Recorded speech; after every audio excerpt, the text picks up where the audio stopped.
6.5 down, 5.5 down, 9 forward. Good. A Shop for Killers. Episode 3 starts with a flashback to when Jian was 17 years old. She comes back from school to find surprise repair work happening in the house, which means she and Jinman need to stay elsewhere for 2 weeks. Jinman's solution to this is to hike up Jirisan Mountain. They camp in a cave on the mountain, but Jinman develops a fever, and Jian's phone has no signal. He's even hurt his leg, and Jian is frustrated.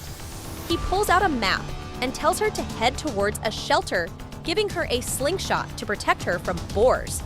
In case she finds herself in danger, she tells her to shout his name out loud 3 times, just like she did when she was stuck in the school basement as a child. When she leaves, Jinman calls a man named Hassan and tells him Jian is on her way. Apparently, he was only pretending to be sick. Jian heads down the mountain and reaches the shelter. She opens the door to see 3 wild dogs chomping on some meat, which soon turns into the cut-off hand she had nightmares about as a child. She musters up her courage and uses the slingshot to chase one of the dogs away. A gunshot from Jinman, who's standing nearby, sends the rest of the dogs away. He claims to have healed quickly, and Jian seems to buy his excuses. Later, she practices using the slingshot in the field near their house. Jinman gets a gun and teaches her how to use it. At present, Jian takes down the drone that was attacking Jungmin. They use the bulletproof cupboard door to go outside, where Jian tries to take the drone down. But the drone gets past the door and is closing in on Jian and Jungmin. Just then, Minhai, the woman who had tried to enter the house first, shoots a gun which sends a sonic blast and takes down all the drones. She enters the house, injects Jungmin with something to make him pass out, and then moves towards Jian. Their conversation is interrupted by a bullet just missing Jian. The bullet is from none other than Seongjo, who's attacking Jian from his van on the nearby bridge. Back in the house, Minhai tells Jian that she's here to protect her. She knows that Jian was told to shout out Jinman's name 3 times in case she was in danger. She also knows that Jian only used it 3 times in her life: in the basement in school, in college when she was sexually harassed, and recently when a shopkeeper cheated her. All 3 times, the perpetrator was faced with justice, and it was no coincidence. By shouting Jinman's name, Jian mobilized all the people who had received a code, and, as per the rules, they came to help her.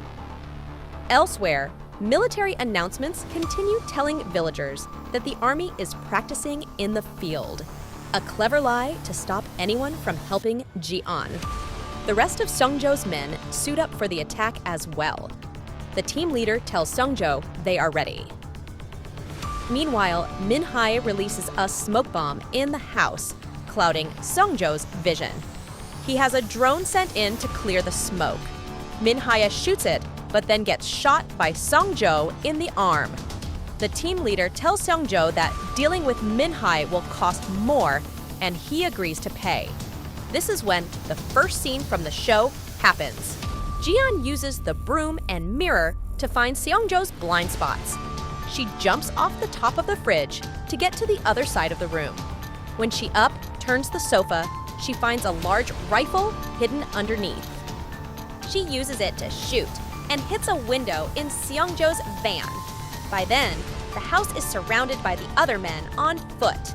They begin to attack, and Minhai tells Jian and Jungmin to go to a hidden room in Jinman's workroom while she covers them. They get to the storage shed, where Minhai guides them to a locker with a keypad. The passcode turns out to be Jian's school ID number. Jian's face is scanned, and the entire section of the floor moves down like an elevator. It goes down to a massive storeroom with shelves and shelves of guns. Just when they feel they are safe, a masked man comes out of the shadows and points a gun at them. He introduces himself as Brother. The epilogue shows Seongjo's men entering the shed above ground. Minhai watches from a spot on the level above them. Gunshots ensue at the end of A Shop for Killers, Episode 3.